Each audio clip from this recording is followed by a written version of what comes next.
Hello, मैं doctor विवेक टंडन हूँ और आज मेरे साथ हैं डॉक्टर दीपक गोविल। हम दोनों मेदांता हॉस्पिटल नोएडा की जीआई सर्जरी और जीआई कैंसर सर्जरी विभाग में काम करते हैं।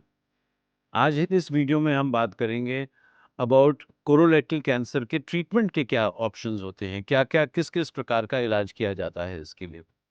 तो डॉक्टर गोविल, एक बारी बड़ी आंत का, कोलन का, रेक्टम का कैंसर की डायग्नोसिस हो जाती है, तो फिर इसमें हमारे पास इलाज के क्या-क्या ऑप्शंस होते हैं? ऑप्शंस तो कई होते हैं बट सबसे इम्पोर्टेंट ऑप्शन इनमें सर्जिकल ऑप्शन होता है बिकॉज कोलोन और रेक्टल का जो कैंसर होता है वो जो सर्जिकली रिमूव किया जाए तो उसमें ऑलमोस्ट कई पेशेंट्स में तो मैं कहूँगा ऑलमोस्ट 100% पूरी तरह से ट्रीट हो जाता है। तो इसलिए surgery is the first and the best option if feasible. कुछ पेशेंट्स ऐसे होते हैं जिनमें स्टेज ज़्यादा है, जिनमें थोड़ा फैला हुआ है, उनमें फिर दूसरे ऑप्शंस रहते हैं जिसमें कि कीमोथेरेपी, रेडियोथेरेपी दी जाती है। और आजकल कुछ केसेस में हमें ऑपरेशन से पहले भी कभी-कभी कीमोथेरेपी वगैरह देनी पड़ती है, बट वो हमें डिसाइड करना। तो एक बारी मरीज़ हमारे पास आता है और डायग्नोसिस बन जाती है, तो how do we make a plan? हम पेशेंट के लिए कैसे ट्रीटमेंट का प्लान बनाते हैं? यूजुअली हमारा ये प्लान रहता है डिपार्टमेंट का और ज़्यादातर मैं कहूँगा ज़्यादातर जगहों ये रहता है कि जो भी पेशेंट आता है उसकी सब टेस्ट को एक साथ रख के हम एक एमडीटी कहते हैं उसे। ट्यूमर बोर्ड कहते हैं कई जगह, कहीं मल्टी डिसिप्लिनरी ट्रीटमेंट बॉडी बनती है जिसमें कि सर्जन होते हैं, कीमोथेरेपी एक्सपर्ट होते हैं, रेडिएशन एक्सपर्ट होते हैं, पैथोलॉजिस्ट होते हैं, रेडियोलॉजिस्ट होते हैं।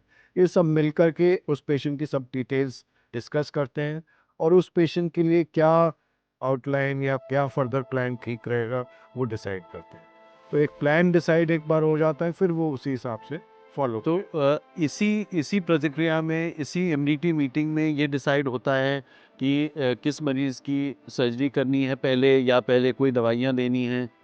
आजकल क्योंकि काफ़ी चीज़ों में ये देखा गया कि इवन सर्जरी करने से पहले भी अगर कीमोथेरेपी, रेडियोथेरेपी दी जाए तो क्लियरेंस ज़्यादा अच्छी होती है, आगे रिकरेंस होने का चांस कम हो जाता है। तो ऐसी स्थिति में हम पहले रेडिएशन देते हैं, फिर कीमोथेरेपी देते हैं, फिर कुछ वेट करते हैं, फिर सर्जरी करते हैं।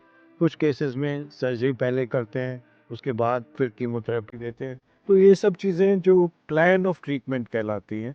स्टैंडर्ड ऑफ केयर के आजकल बहुत सारी गाइडलाइंस हैं जो पूरे स्टैटिस्टिक्स से और मेडिकल लिटरेचर में बन गई हैं। वो अपने हिसाब से, अपने कंट्री के हिसाब से जो अप्रोप्रिएट है, उस हिसाब से हम लोग प्लान कर कर एक एमडीटी में डिसाइड करते हैं। ओवरऑल इस बीमारी का इलाज बहुत अच्छा अवेलेबल है।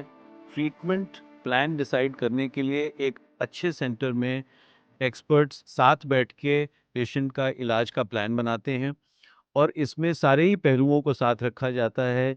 Surgical specialist, radiation, medical oncologist जो कीमोथेरेपी देते हैं, ताकि बेस्ट से बेस्ट इलाज पेशेंट्स का हो सके।